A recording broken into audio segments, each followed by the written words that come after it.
16 சேனல்கள், 15 மொழிகள், 70 கோடி பார்வையாளர்கள், பன்முகத்தன்மை கொண்ட இந்தியாவை உண்மையாக பிரதிநிதித்துவப்படுத்தும் ஒரு ஊடக நிறுவனம் என்றால் அது இந்தியாவின் நெட்வொர்க் 18 தொலைக்காட்சி மற்றும்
கொண்டு வருகிறது.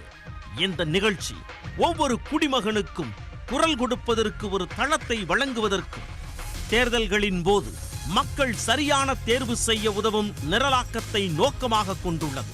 2021 தேர்தல் கவரேஜிற்கான அனைத்து நிகழ்ச்சிகளும் ஃபெஸ்டிவல் ஆஃப் டெமோக்ரசி என்ற நிகழ்ச்சி குடையின் கீழ் செயல்படும். தேர்தல் கதையல்ல வரலாறு. உங்கள் தொகுதி அறிந்ததும் அறியாததும். முதல் குரல், நம் வாக்கு நம் உரிமை, திருப்பு முனை, ஓடுங்கம்மா ஓட்டு, பேச்சு பேட்டி அறிக்கை, காலத்தின் குரல், 18 on 18, தேர்தல் சடுகுடு, ஒரு நாள் ஒரு நட்சத்திரம். இப்போதிலிருந்து தொடங்கி தேர்தல் நிகழ்ச்சிகளை மையமாக கொண்டு தேர்தல் பிரச்சாரங்கள் வெவ்வேறு கட்டங்களாக பிரிக்கப்படும். உண்மை அடிப்படையிலான அறிக்கையையும் தரை தளத்திலிருந்து குரல்களை கொண்டு வரும் ஒரே சேனலாக மக்களை வாக்களிக்க அறிவுறுத்துகிறது மற்றும் அவர்களின் எதிர்காலம் அவர்களின் கைகளில்தான் என்று எடுத்து காட்டுகிறது. இன்றைய காலகட்டத்தில் சேனலின் நடுநிலைமை மற்றும் அதன் உண்மை தன்மையை சார்ந்து இந்த பிரச்சாரம் கவனம் செலுத்தும். எங்கள் டிஜிட்டல் பிரிவு நாட்டில் தகவல் மற்றும் கருத்தின் மிகவும் மதிப்பிற்குரிய ஆதாரமாக மாறியுள்ளது. ஒவ்வொரு நபருக்கும் சமீபத்திய செய்திகளை துல்லியமாக கொண்டு சேர்க்கிறது. news18.com 12 மொழிகளில் வெளியாகிறது. மில்லியனுக்கும் அதிகமானவர்களால் படிக்கப்படுகிறது.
Sir, you can start. Yes, okay. Thank you. Respected guests, members of the audience, dear colleagues and friends, it's my pleasure and privilege to invite you all to this webinar on a matter of topical interest, challenges in ensuring enhanced voter participation. The event is brought to you by Nippon Paint India and the Hindu Group as part of the Right to Vote, a public interest initiative aimed at creating greater awareness on the critical need to vote. News 18 Tamil Nadu is the TV partner for the event. Today we have two distinguished panelists, Mr. N. Gopal Swamy, former Chief Election Commissioner, and Mr. Mark Titus, Director Marketing, Nippon Paint India, Decorative Division. The two speakers will have 15 minutes each to speak on the topic, to be followed by an interaction for 20 minutes. Please post your questions in the chat box and please keep them short so that as many questions as possible can be accommodated. Before I introduce the panelists, let me share my thoughts on today's topic. As an observer of Tamil Nadu politics and elections for years, I can say that this election is different from the previous ones in one respect. No other assembly elections have been held in the times of pandemic. The moot question is whether it will affect the voter turnout, a matter that is the central point of today's discussion. I have made a study of the data on voter turnout in three other states that are more or less similar to Tamil Nadu in terms of strength of the assembly: Bihar in the east, Madhya Pradesh in the center, and Karnataka in the south. In the last three assembly elections in all the four states, including Tamil Nadu in 2016, the turnout has been on the rise. Comparatively, the increase in Bihar was subdued because of a combination of factors, including the need for a large number of voters to work outside the state to earn their livelihood. The second common feature, and a heartening one in all the four states, has been that more and more women turned up at the polling booth. As for COVID-19 pandemic affecting the voter participation, let me cite the example of Bihar, where the assembly election was held about 6 months ago. Compared to the 2015 assembly elections and 2019 Lok Sabha polls, the turnout was almost the same. Whether people of Tamil Nadu follow suit remains to be seen. In Tamil Nadu, the average voter turnout has been 70%, which, given the present size of the electorate of 6.28 crore, works out to 4.4 crores. Now let me introduce today's speakers. Mr. Gopal Swamy, who hails from Needamangalam of Tiruvallur district, was a gold medalist in chemistry during his master's program. He joined the IAS in 1966 and worked in Gujarat for more than 25 years. After serving in many key positions at the center since 1992, which included his stints as Culture Secretary and Home Secretary, he became an election commissioner in 2004 and the Chief Election Commissioner 2 years later. His 3-year tenure as CEC was marked by many innovations, including the introduction of photo electoral rolls to improve the quality of electoral rolls. The method of analyzing the electoral roll to spot the gaps in enrollment is still in use.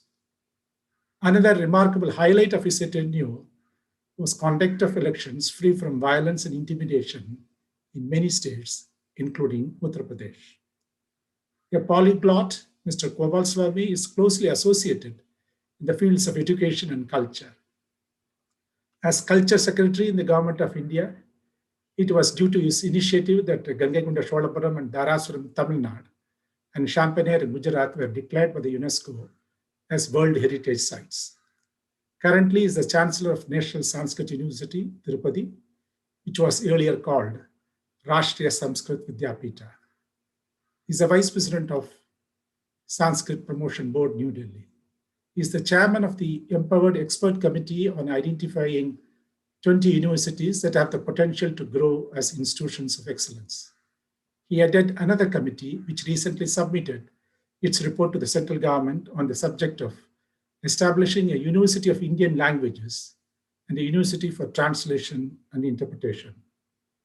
He was the chairman of Kalakshetra, an 85-year-old Chennai-based institution for artistic endeavor, for 5 years from October 2014.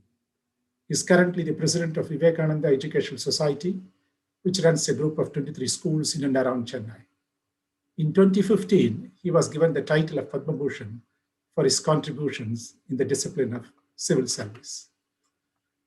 As for Mr. Titus, whose roots are in Tirunelveli in the southern part of Tamil Nadu, is a youthful and seasoned brand builder.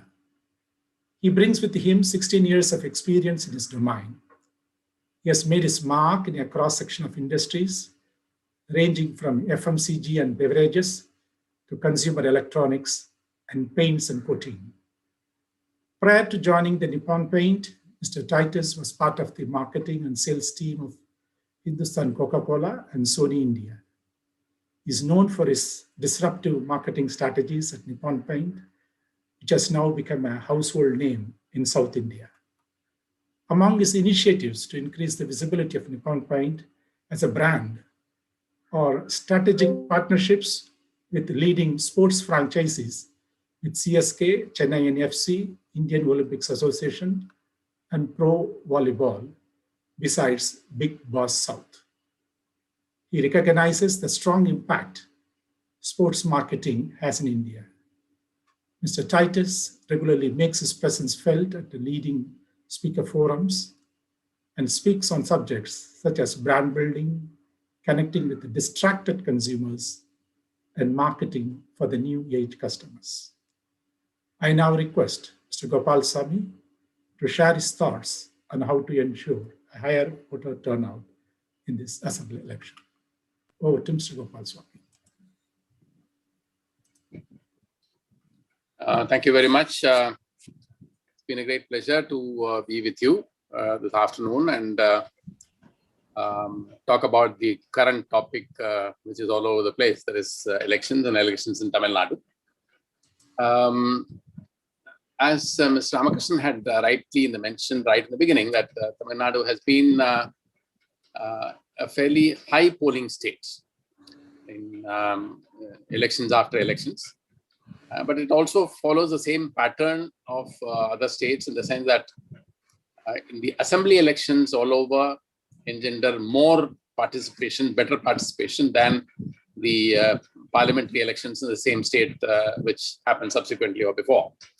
So 2016 assembly elections in Tamil Nadu saw around 70%, but the parliamentary elections slightly less. So this pattern is almost the same in many states. And Tamil Nadu also falls into the same category as other states in respect of polling in the rural areas versus the urban areas. Now, here in Tamil Nadu, you can cite many places as urban areas, but I am particularly taking only Chennai as the most developed urban area. And therefore, if you look at the statistics in respect of whether it is a 2016 assembly election or 2019 parliament election, Chennai constituencies in Chennai seem to be less enthusiastic about voting. The reasons are, it is not possible to give one reason for this, but I will share my thoughts on that slightly later. So amongst the lowest of polling last time was Mylapore. And I went back and then saw it used to be the harbour which used to poll less. Now, harbour has become Chepak, Tiruvallur, which seems to have improved, I don't know. But now the lowest spot is taken by Mylapore for polling. Almost all other constituencies cross 60%, excepting those in Chennai, which are below 60%, and then pull down the general average. Now, it may be of interest to the viewers to be told that in trying to fix dates for election, one thumb rule which is followed by the Election Commission is no polling on a Monday or a Friday in urban areas, because there is a tendency to have three holidays, Friday, Saturday, Sunday, or Saturday, Sunday, and Monday. Therefore, we deliberately pitched the election date somewhere around the middle of the week, hoping that those who are tempted to go out thinking of three holidays are desisting from that, and then they will turn around to the polling station to at least cast the vote on that particular day. But I don't know whether it has made much improvement. Maybe a very small improvement is not really detectable at all. Now, as Mr. Ramakrishnan mentioned, the current situation is slightly different from what 2016 had seen. Apart from the fact that on the political side, two heavyweights are not anymore in Tamil Nadu. Leaving aside that, if you look at the post-pandemic situation in the country, and with some rising cases in Tamil Nadu, the question is whether Tamil Nadu will stick to its high polling percentage. My hunch is it will. More because, apart from the fact that in the Election Commission seems to have made a lot of arrangements to, one, reduce the number of voters per polling station by increasing the number in the urban areas especially. Normally, in urban areas, we have a standard of having 1,200 voters to a polling station, expecting that even at 80% turnout, it will be possible to vote in 8 hours' time. But that has been brought down, I think, this time to 1,000 or somewhere around that figure. So the polling station numbers have increased. Commission has successfully conducted one election in Bihar during COVID time, even more serious COVID time than what it at the present moment is. And given the fact that voters in Tamil Nadu are a lot who's enthusiastic about polling, I don't expect much change in that behavior as of now. But will that mean a change in the behavior of the urban voters? Before that, let me also point out that the Election Commission has introduced polling, secure polling for the 80 and above, allowing them to cast postal ballots. And this work has already started, as being revealed in the newspapers, that people are being approached in their house for the polling, those who have been identified to be 80 and above.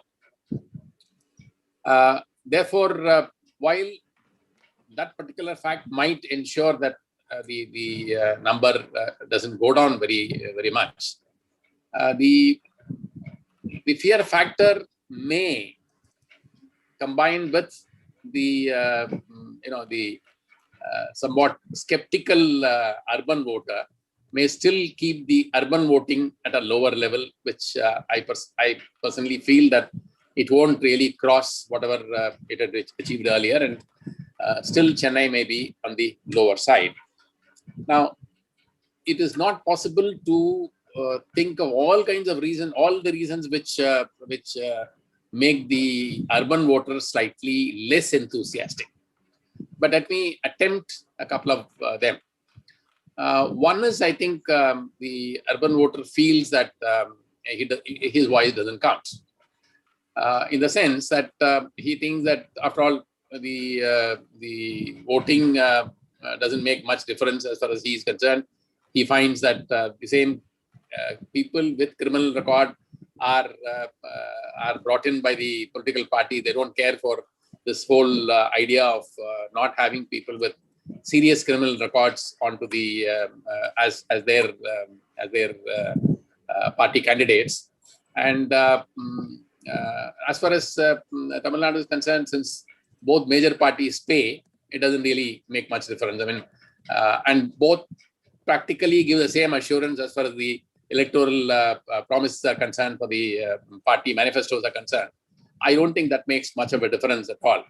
So there is, in my view, the urban voter feels that there is one, the political parties have not been adhering to many issues which make the election a more ideal one. Two, I think they are also, unlike a person from the rural areas or less privileged areas who thinks that there will be some change which will be brought in his life, slightly better expectation, whether it's in terms of income or in terms of provision of facilities, that election and elected representative can bring. That, in my view, motivates them, while the educated and others feel that there is hardly anything which they are going to get.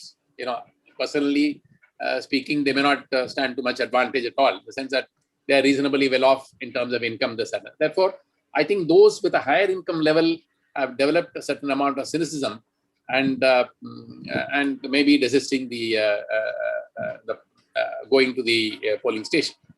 I used to be asked a question by many of these people, saying that why is it not being permitted to go online? I mean, why shouldn't there be online voting? We can quickly vote and then do other business.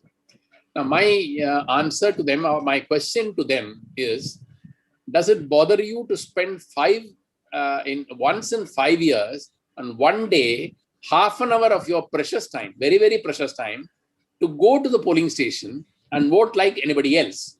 Should online voting be the only reason why you are not going to vote? I think, to me, it is a very, very weak argument. And if you are committed to your democracy, if you are committed to your country, I suppose you will take that trouble to be able to go and spend half an hour once in 5 years, maybe twice in 5 years, one assembly election, one parliament election. I don't know. I don't think it is a very valid argument. The other one, which I have my suspicion on that, but one of the issues which I have always been bothering me, you see, come elections, the transport authorities make arrangements for huge number of buses to transport people out of Chennai. Now, the reason is that many of them have their names in their respective villages, towns, and polling station areas. Therefore, they feel there's an opportunity to go there and then vote, so that they can exercise their voting rights. But my suspicion is that many of them are also recorded voters in Chennai. This is a suspicion. Somewhere some effort was made. Sometime in 2004, 2005, or 2006, I think, just before the 2006 election, the then CEO Tamil Nadu, Mr. Naresh Gupta, he did a comparison between the constituencies in Chennai and constituencies in southern districts, especially Kanyakumari, and came out some 4 lakh similar names. Now, 4 lakh is such a number that you can't really go about verifying each one of them, because you have a photograph in the Chennai electoral roll, you have a photograph, let's say, somewhere in Kanyakumari or somewhere, and you have to send the photograph to somebody in Kanyakumari and ask him to check by going to the house. Well, impossible. So he did one more round. All right, now the first name and the father's name doesn't match. It came down a number, but it didn't. It was not lending itself to any checking, which is physically impossible to do. I think the only answer to that, in my mind, is to ensure that you have the Aadhaar card at the back end, so as to be able to check. But looking at the number of people who go out of Chennai, my guess is somewhere around 1 to 2% of voters in Chennai could be people who are outside of Chennai, and still there are names going on both sides of the, in both the constituencies. There's a great possibility in there. One experience we had in Karnataka in 2008 elections was that if the electoral roll is not updated every year and duplicate names are not removed, there will be a difference in the total electorate by about 6 to 8%, of which maybe about 6% is genuine, the other is double names. And one more experience I would like to recall here. In the 2007 assembly elections in Gujarat, since I was from Gujarat, I knew certain things. So we asked for a specific checking of the certain parts of Surat's electoral rolls with 2 districts of Saurashtra. Now they are separated by almost 350, 400 kilometers distance, and you can't cross the Gulf of Kutch and go. There's no facility. Therefore, you have to go by land. But it was well known that in the diamond cutting and polishing industry, people from those two districts of Saurashtra used to be in a large number. So on a computer run, we got 50,000 names as likely duplicates. Now, again, it was at that time, it was not possible to check. So we made one announcement that having names at more than one place is an offense. And therefore, we would suggest to you that you may voluntarily come and choose which one you would like to retain, whether one in Surat or one in your hometown. Only 2,000 people turned up to make that choice. So definitely there was truth in our apprehension that a large number of people are duplicated within these two states. Given the fact that only 2,000 people turned up, we had only one way to go about it. Even though they are distance-wise, they are separated by 350 kilometers, we ensured that the polling on those two districts and Surat was kept on the same day. It was a two-phase polling. So in the two-phase polling, we ensured that even though they are not contiguous districts, contiguous areas, they were going to poll on the same day. Now, one another instance I would like to draw here, when I mentioned about the urban voters' cynicism, let me try and recall what happened in the aftermath of 2008 attack on Taj in Bombay. You would have seen a very large number of people carrying candles and then taking night vigil exercises and then condemning the attack and so on and so forth. That was 2008 November. 3 months later, there was elections in Maharashtra, and the areas from which people carried those candlelight vigil hold a miserable 22%. And the inner city area of Pune also was falling in the same group of 20% voting. So I think, I don't know how to catch the attention of the urban voter. What can you say to him to enthuse him? I mean, obviously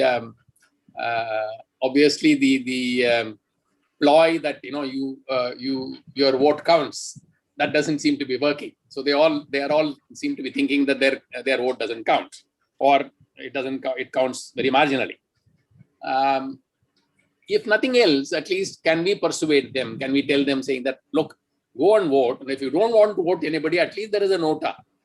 You can have the satisfaction of pushing that one button, even though it may not lead to any adverse result. It is a fact that you are registering your protest that none of the candidates is worth receiving your valuable vote. So in my view, in Tamil Nadu, the percentage may not go down. Marginally, it may in the city areas. Then the question is whether we can enthuse people through pre-poll surveys and things like that. Pre-poll surveys, unless the accuracy of these pre-poll surveys improves largely. I mean, there has been a steady increase in their accuracy. Still, they are way off. Therefore, there is definitely a healthy cynicism from the voter saying that, okay, I mean, they will publish all kinds of results, but it may not turn out to be true. Therefore, I don't think they make a person to go and vote just because he thinks that the survey says a party close to his heart is not likely to win. I don't think that is going to be the point on which he is going to persuade himself to go and vote. Then, will the increasing the postal votes will make a difference? Can we bring down the age for the postal votes? In fact, many political parties are not happy with the postal votes because it happens to be in their house. They can't see them. I mean, for political parties, there is one slogan: seeing is believing. So unless a fellow turns out in the polling station, they are unwilling to believe the person. Therefore, they will be one of the biggest protesters for online voting. Mark my words. I'm very clear about it. they will protest to the, I mean, ultimately they have to pass the law. And I don't think that law has any chance of getting passed, given the fact that the political parties are not at all happy with somebody voting without showing the face. And one question is, what electoral reforms can be brought in order to improve voting? One, of course, we talk about online voting. I don't think it has happened. But will the parliament ever consider that those at least with very serious criminal cases will not be allowed to contest elections? When I say serious criminal cases, many cases will be filed for, it could be because you took part in an agitation, this, that, other. We're not talking about that. When we talk about serious criminal cases, it is about dacoity, robbery, rape, and things of that kind. Therefore, those who have been arraigned, those who have been charge sheeted for such offences, should not be given a ticket by the political party. The political parties seem to believe that, and the Muslims also start believing. See, earlier political parties used to use the Muslims to achieve their purposes. Now the Muslims are thinking that why should I be the handmaiden of somebody else? Why shouldn't I be the candidate? So that could be. And then, given the fact that huge amounts of money are spent in elections, notwithstanding the ceiling, etc., the political parties tend to give tickets to people who they think can meet the expenditure, which is required, and not only meet expenditure for himself, but meet expenditure for a couple of other poor cousins of the party. And therefore, I personally feel that certain amount of change in that respect may enthuse some more people to vote. One of the points which I already mentioned, that around I believe 1 to 2% of increase in the voting will happen if if Aadhaar cards are connected, and therefore duplicates are removed far more easily. And finally, of course, the political parties, whether they go out from the worn out formula of cycles and TVs and things like that to something more substantial. And I'm not saying substantial to be given, substantial in terms of the developmental map of the state. Very few political parties really talk about the economics and the funding of all their promises. And maybe they are right in the sense that they think that for most of the voters, it may go above their head. Therefore, what's the point in talking about economics, this, that, and other? Let's talk more the brass tacks, saying that we'll give you a cycle or we'll give you a TV, and we'll ensure some other goodies for you, or in terms of whether it is to be reached to your house, or whether at the end of 5 years you will get by way of improved facilities. So I personally think that there is no need to be worried about COVID and any reduction in the polling. It should be reasonably good, as is always has been the case in Tamil Nadu.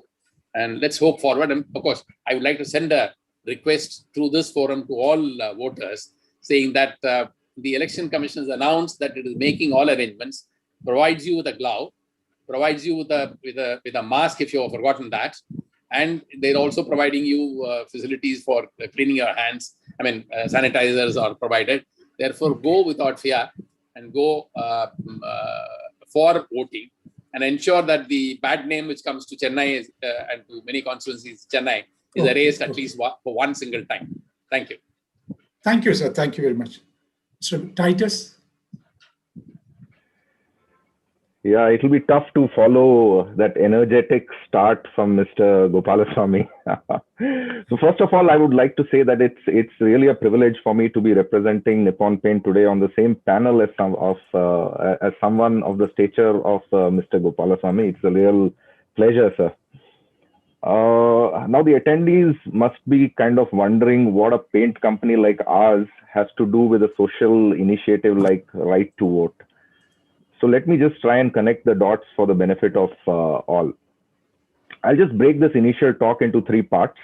The relevance of this campaign for Nippon Paint specifically, what corporates like us can do to encourage our employees to vote, and basically some thoughts and ideas on how we can encourage enhanced participation during this upcoming elections.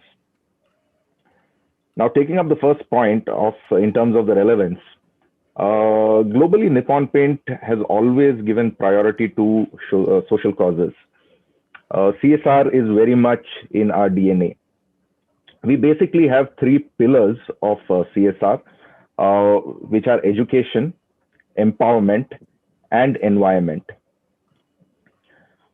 These initiatives, which we do, fall under these pillars, and mostly for the public, our painter ecosystem, and our key stakeholders. In terms of education, just to give a brief snapshot, we have 4 permanent training centers across Tamil Nadu to provide training for our painters. These are called our Proceed Centers. I'm very, very proud to say that through our Proceed Centers, Nippon Paint has provided training and RPL certification to more than 20,000 painters in Tamil Nadu.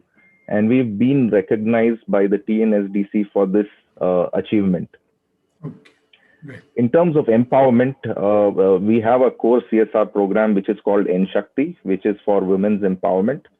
And Nippon Paint's N Shakti initiative is a skilling program in which we skill rural women and train them to be painters. In many ways, it kind of breaks gender stereotypes, because usually you think of only male painters. You don't think of women as painters. And over the last couple of years, we've actually trained more than 450 women and have enabled them to stand on their own feet and earn a living for themselves. In terms of the environment, we pride ourselves as an organization, a very green organization. We have been founding members of the IGBC, which is the Indian Green Building Council. All our products are very eco-friendly. We are, in fact, the first paint company to have a gold rating in terms of the Green Pro certification given by the CII. And all our products are Green Pro certified, again by CII. You'll be surprised if you come down to our factory sometime. Many of our visitors have given this kind of a statement saying that they've been extremely, extremely surprised to see that a paint factory doesn't have any smell of paint. So that's how strong we are in terms of our environmental commitment. This particular campaign, which is the Right to Vote initiative, falls under our pillar of education. And the key takeaways actually for us from this would be in terms of, it's very core. The right to vote is a very core and fundamental right for all of us. It's very important for us to choose the right leader. In fact, it's the need of the hour today to have a more stable government, to have the right policies which can support the overall growth of the state, of the country, which will help everybody, not only corporates like us, but also the general public. Yes. Importantly, partnering with the Hindu for this initiative has, we all know that the Hindu is the most credible publication in the country. And that gives a lot of credibility to the campaign, not only scale in terms of print media, but also amplified digitally and on television. Very briefly, I'll just take a few minutes to say what corporates like us can possibly do in ensuring higher voter turnout. There are a lot of these initiatives which have been implemented within Nippon Paint as well. Firstly, creation of more awareness, getting people to go out and vote. As has been said a couple of times, corporate voters or educated voters, city voters are very less. So employee awareness campaigns, giving benefits to certain employees for going to vote is something which is very important. Internal campaigns, internal marketing campaigns is something that we should do within the organizations to make sure that our employees go and vote. Simple campaigns like, take a selfie with your inked finger or something like that. Of course, flexi timings to ensure people go and vote. We obviously have a holiday, so people can go and vote. Something contrary to what Mr. Gopalaswamy was saying, I think, why not have a Friday or a Monday? A lot of people, especially in Chennai, have actually need to go to their hometowns, their villages to vote. And if we just have one day, they can't do it. It's too tough. You go, you travel all the way back and come back. You can't do anything for the rest of the week. So if they do have the weekend, maybe they can go, travel down, cast their vote, spend some time with their family, and come back. That's something that possibly we can think about. One more initiative that we are looking at is if you have an inked finger, you get an extra day's leave. So that's some of the ways that we are looking at in terms of helping our voter turnout, our employees to vote. And some of the things also, today we need to attract the next gen of voters. People who are just turning 18, young people, and though we say it's just maybe an hour of your time that you have to go and spend in the voting booth. These people don't want to. They want everything here and now, and that is a trend for this generation. So how do we get this generation to vote? It's pretty safe. We have today for our phones which are operating on fingerprint scanners or retina scanners, face scanners. So why not utilize that tool, which today almost all of these people are carrying, to start registering vote and to get them to vote a little bit more, right? There's a very nice video which I saw today, which has been made by the government authorities, which showcases how safe it is to vote. You can go down to vote, and what Mr. Gopalaswamy was also saying, they'll give you a glove, they'll give you a mask, how you go about the entire voting process. In fact, they have a section even in which COVID positive people can go and cast their vote very, very safely. We need to understand, people, now there's a confession which I have to make, is that I have been a slightly irregular voter. Though I know the importance of voting, many of the reasons have already been said by Mr. Gopalaswamy, but what do people like me do? Possibly if I had a digital option, I would have, definitely voted each and every time. I used to travel around a lot. So, my father was in the army, and, every 4 years we'll be moving somewhere else. Even after starting work, we were traveling, almost every 2-3 years. So we need solutions for people like me. Also, specific to this particular election, which is the pandemic time, people honestly are a little bit afraid of going to polling stations. I know it might sound contrary when we see, you go to Marina and you see it filled with people. So why can't they go and vote? But that is a sentiment which is there. Is there some way that we can reach out to them directly? If you can't come to us, we will come to you. And the authorities make some arrangement where people can go and actually take votes from people directly. So these are some of the things which I had in mind, and I actually wanted to address those to Mr. Gopalaswamy also and see his thoughts on the same. Yes, sir. That's all. Okay. Thank you. Thank you, Mr. Titus, for your insightful observations. There are a number of questions, nearly 25, but there is one which is addressed to Mr. Titus. There's one from Anand Patsadi. He wants to know how to access the list of empaneled painters because he wants to encourage them. So how can he go about in getting the list you can reach out to us. It is not a list which is openly available. We have to keep the data of our painters also pretty secure. Okay. But if there is any requirement, you can reach out to us and we will help you to get in touch with them. Either the N-Shakti painters who are there. In fact, we connect our N-Shakti painters to architects, builders, our dealers, so that they get continuous business. Mm-hmm. So if there is any kind of a requirement, we will be more than happy to help you out and connect you to trained painters who will be able to ensure that you, get the service that you deserve. Any email ID that you can share with the viewers? Yes. So that, okay. So yes. I'll share it maybe on the chat. Chat, yes, please. Yes. Yes, please. There is one. Of course, the other questions are all it's about polling and then voter turnout, etc. I am bunching several questions. One is about, I think this is all for Mr. Gopal Swami. Okay. So of course, the questions are all about either we can have ballot or voting machine. Okay. Of course, one person has said VVPAT, but what he or she means is voting machine.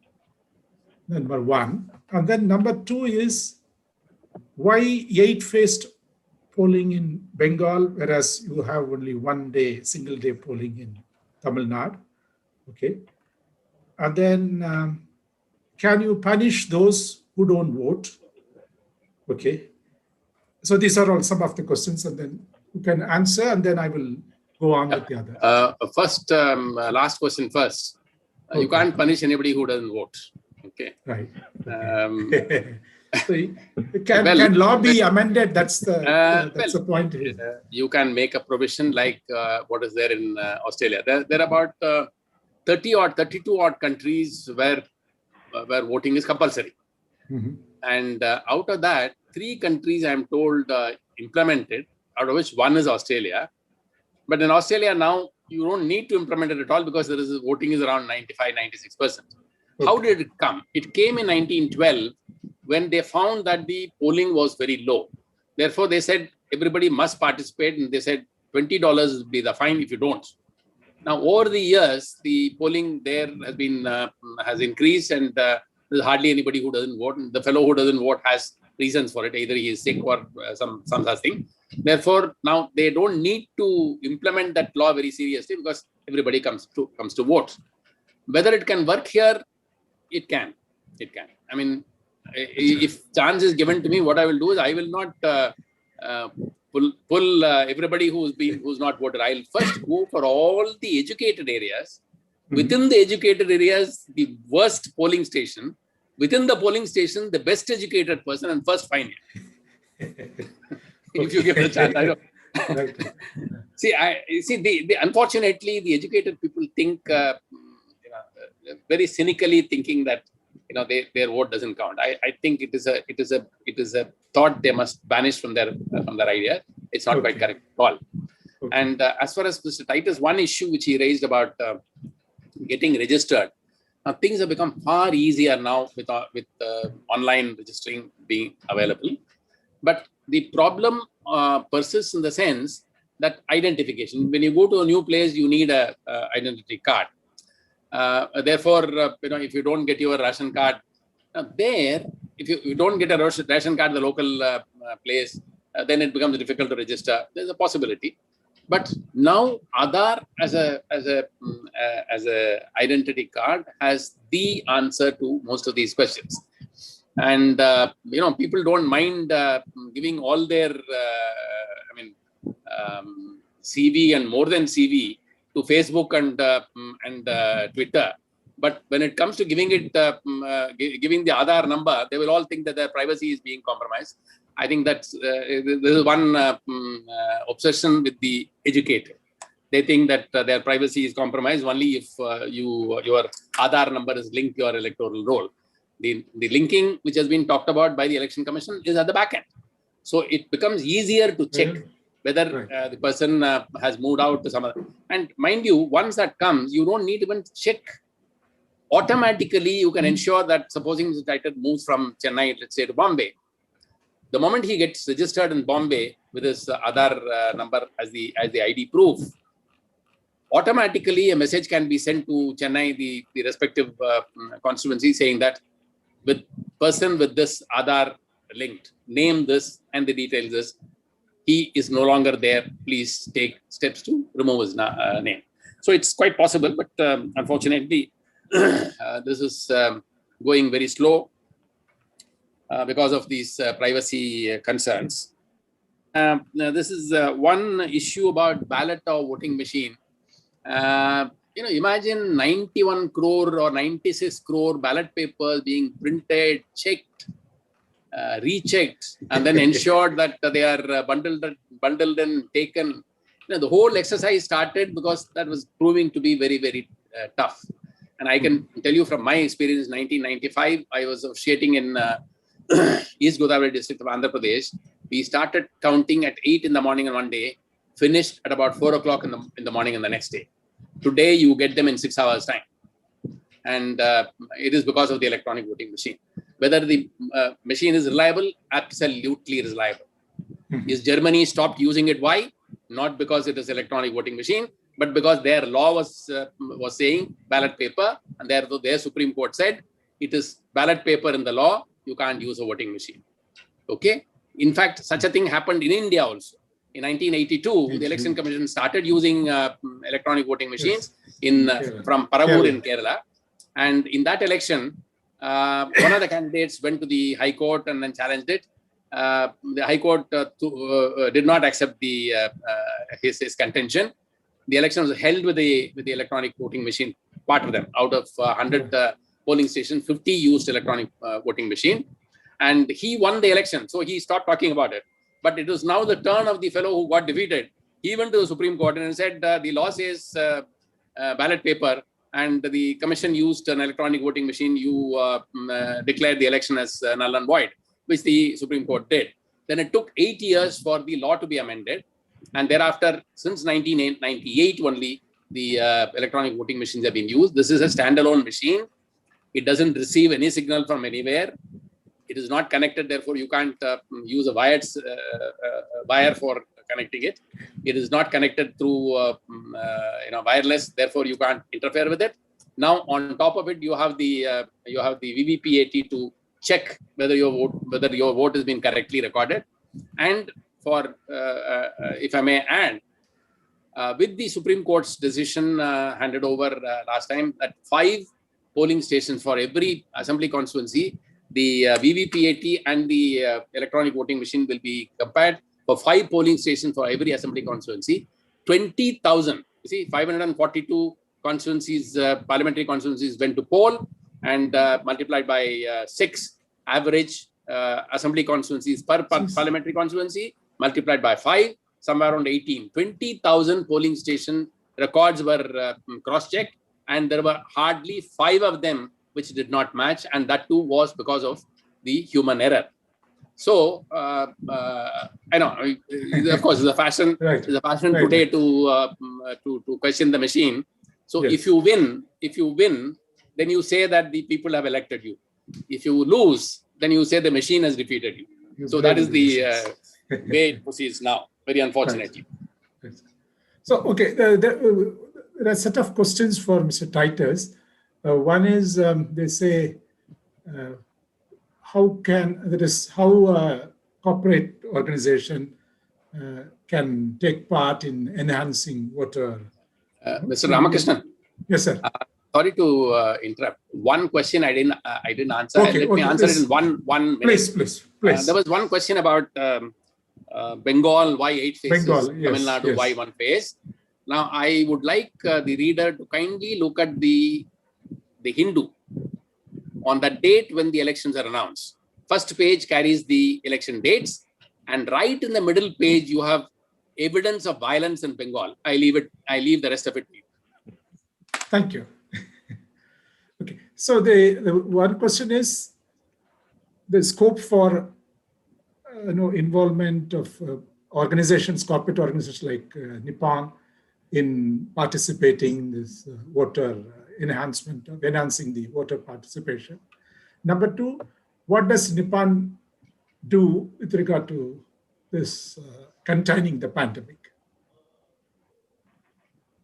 Okay. Mr. Titus. Okay. So the first question is something which I have already briefly answered in terms of creating the culture within the organization of ensuring that people are aware of how important it is to go and vote.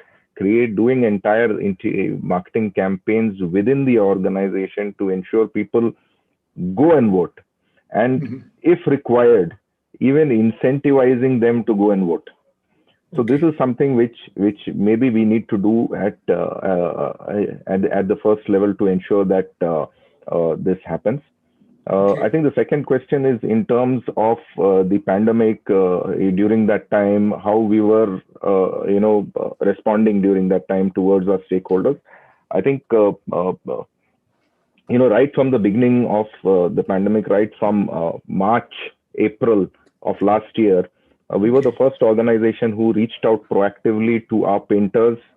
Painters are the most important part of our entire ecosystem. And, I think everybody is aware they were one of the categories who were worst impacted during the time of the pandemic. So we proactively reached out to them. And for these first few months in which, it would have been a very, very tough time for them, to all our key painters, we ensured we provided some groceries and things like that to ensure they have enough to tide them over during the time. Also, in the month of April, while most organizations had stopped any kind of advertising on television, we were still advertising, but we were not advertising any kind of a product. We had specifically created public service messages, and we were spending to advertise these kind of messages to create positivity among the people during these really, really tough times of April, May, during those times. Thank you. This is true. These are some of the here are some of the questions addressed to Mr. Gopal Swami. Is it necessary to hold election now? And then, of course, the number of questions about manifestos, freebies, offering freebies, and all that. So, again, they are asking about the what can Election Commission do, or the efficacy of Election Commission's about measures. The holding of elections, the law is very clear on that. The life of an assembly is 5 years from the date, the first date on which the members take oath. And the Constitution and the law makes it very clear that the Election Commission will have a 6-month period prior to the last date for the Assembly's term to conduct an election. Therefore, 6 months' time is given for the Election Commission. Therefore, the Election Commission cannot say at any point of time that we could not conduct the election. Now, what is the result of supposing the Election Commission will have to say that we cannot conduct election? Then the state will have to be put under President's rule. And therefore, I think the choice is very clear. President's rule is not acceptable, and therefore elections have to be done. And after having experimented in Bihar successfully, I think the commission is well within its rights to ensure, to go for elections in the other states also. This is one. And the next question about the freebies and the manifestos. You see, the Supreme Court was somewhat ambiguous when it came to the manifesto. Whatever are mentioned in the manifesto. All that the Supreme Court said was that, don't promise more than what you can deliver. But if you ask the political parties, the sky is the limit for delivering, so we will deliver everything. And therefore, all that you need to show is an amount of money, how they will access the required funds. And that is all, that's all easily done. You can simply say that I will increase the taking in X, Y, Z heads, including maybe the taskmark. So there is hardly any reason to find fault as to how they will meet the requirements. And I know it's only a matter of degree of distinction between one freebie and the other. Okay. Whether it's good or bad, it's too judgmental to be there. Maybe the very, very conservative will say that all this is not good at all. But others might say that what is wrong if the state shares some of the money. So you can always have a debate on that. But the fact is that the commission cannot stop the manifesto, whatever freebies are offered in the manifesto. Oh. What is the mechanism to maintain secrecy in respect of postal ballots? That's one question. The postal ballots are in double cover. You saw them, doing it. One cover within another cover, etc. And there is a seal on that top. So before it is, it's actually the taken up for counting. Each ballot paper, each ballot which has been put in double cover is shown. The seal is shown that it is not opened.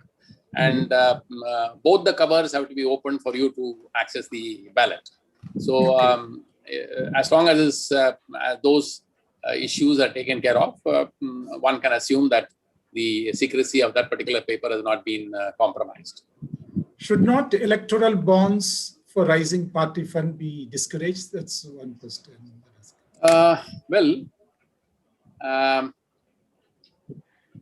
this is between a rock and a hard place. Now, if you, what did you do before? You paid under the table. There are political parties who will shamelessly tell you that out of 100 crores of their income in a particular year, 99.99 came by 1 rupee being paid by every member of their party. I mean, you count, they will not be 100 crore members at all for that party. That was the way it was being done. Now what is happening is that the person who is giving, his name is not shown. Earlier also his name was not shown. And on the part of, let me take one point in favor of the industry wants to give money. I don't think every industry gives money just because they will get some quid pro quo. There are better ways of getting things done by a quid pro quo. It need not be for a political party on the table. On the table. So what happens is that no businessman will ever want his name to be brought on record, because what happens when the regime changes, then he feels that he may be targeted. This is one reason why nobody will. But more importantly, we have a saying in Gujarati, "Dosi mare to bandho nahi, jump pesi jai." Somebody might die in a house, but we don't want anybody to die because the Emiraj will know which house to enter. So it is not, they are worried about this money which goes for the election purposes. Now that will lead to income tax, knowing what is your all your details. Therefore, they are afraid of giving in that kind of fashion. Therefore, you need to create some amount of secrecy, and at the same time, not make it in such a way that anything can be done.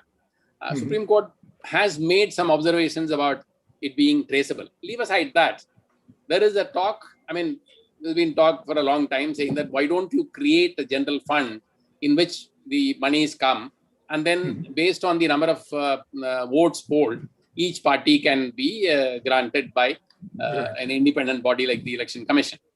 That's a good idea. It can be explored. But well, then the person who is wanting to give may not want to give to an unknown entity which is created by the Election Commission. But this debate has to go on, and then we need to find some balance in the entire approach. Right. And then, do emerging technologies like blockchain offer any promise with regard to I think that is what is being talked about by the Election Commission in terms of voting for the NRIs.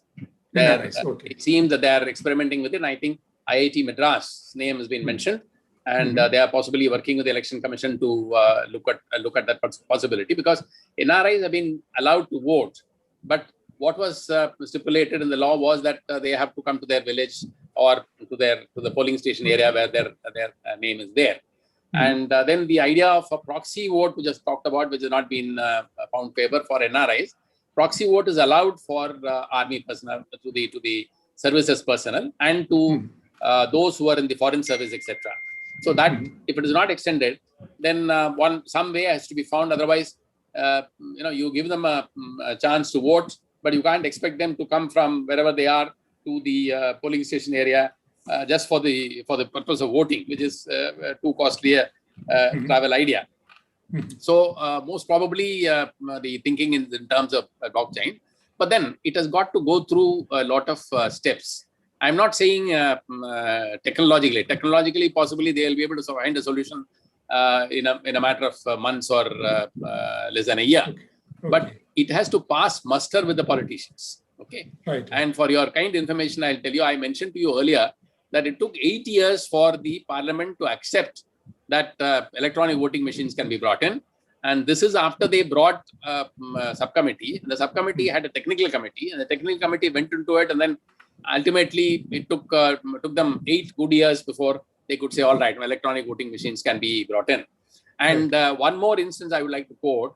The today the voting is done every polling station wise, and it gives away some information about which polling station voted, which polling station did not vote in favor of a particular candidate or party. Therefore, the commission in 2007, fearing backlash in some areas, especially this was dacoit infested areas in Madhya Pradesh and Uttar Pradesh, suggested a solution. 14 machines can be connected together in a single machine, which will take out the results after the initial check of the correctness of the data about number of voters who have polled. That matter is still lying for the last 14 years now. 14 years, yes. With the law ministry, the government is not very keen. Okay, and I mean, no government for that matter. I mean, this government or previous government, nobody is looking at it at all, because the information about polling station-wise information about polling for or against is some great asset to them, which they don't want to lose. And you know the reason why it is an asset. Okay. The last few questions, the two questions to you, Mr. Gopal Swami. One is the rationale behind this demand of politicians for jammers in and outside polling booths. And then what are the powers that the ECI have to enforce model code of conduct, which I think the questionnaire says compliance that is being flouted openly. Okay. Jammers, if they are talking about jammers for the electronic voting machine, I think they are carrying up the wrong tree.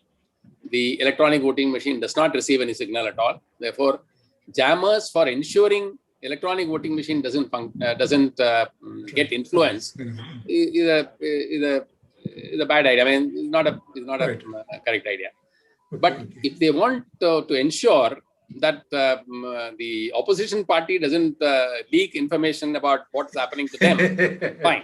The mobiles may be kept off for jamming purposes. So jammers have no point at all in the polling station at the counting time. And you asked another question was about the powers of ECI in enforcing this. See, the model code of conduct violation has it has got two parts: a violation of a law and a violation of the model code of conduct. Supposing a candidate goes to a religious place and canvasses, then there is a provision in the model code of conduct which bars it. Therefore, under that, he will get a notice. But there is also provision in the law under which there will be a criminal case against him. So there are two different aspects to it.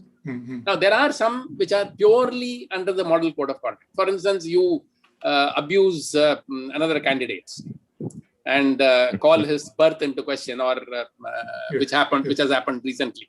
Somebody questioned somebody's birth. Okay. Now, such things are covered in the model code of conduct, saying that you should use very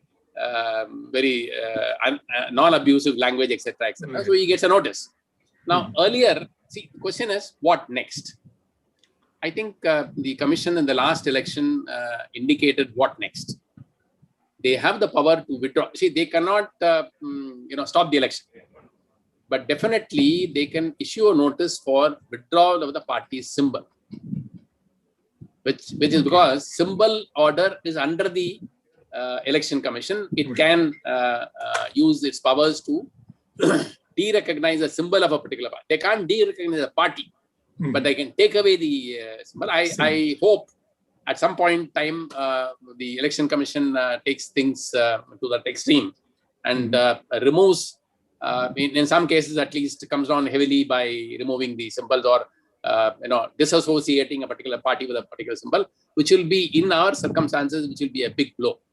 I think that step has to be taken wherever there is egregious violence or misconduct. Thank you, sir. This is for Mr. Titus. The areas of collaboration for students with your organization or in the area of voter participation enhancement. Mr. Titus? I didn't get that. The areas of collaboration of students. For students The questionnaire wants to know whether students can collaborate with your organization. He says regarding your business, but is there any area wherein they can work together? The students can work together. The students of which level he has not mentioned, but I assume that Would it be on CSR activities? I think that's what the questionnaire means. Yes.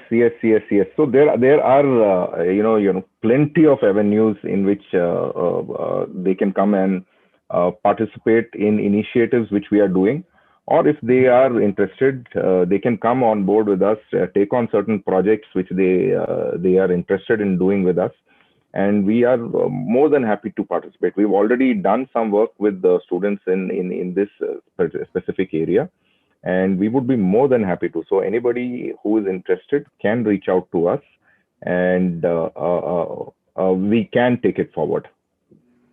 Thank you. So I have to end this lively, fulfilling discussion. Before I end, let me thank the speakers, Mr. Gopal Sami and Mr. Mark Titus, for spending their valuable time and insights with us on the subject. I thank all of the participants for their interest and attention. I also thank the Nippon Paint for being our sponsor and News 18 Tamil Nadu for being our TV partner. Last but not the least, I thank my colleagues, both at the editorial and events team, for making this event a success. Thank you. Thank you so much. It's been a pleasure. Thank you. Thank you. It's been a great. Thank you, sir.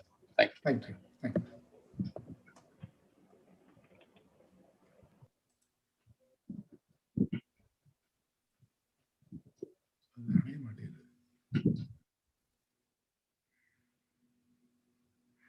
Okay, Mr. Satish.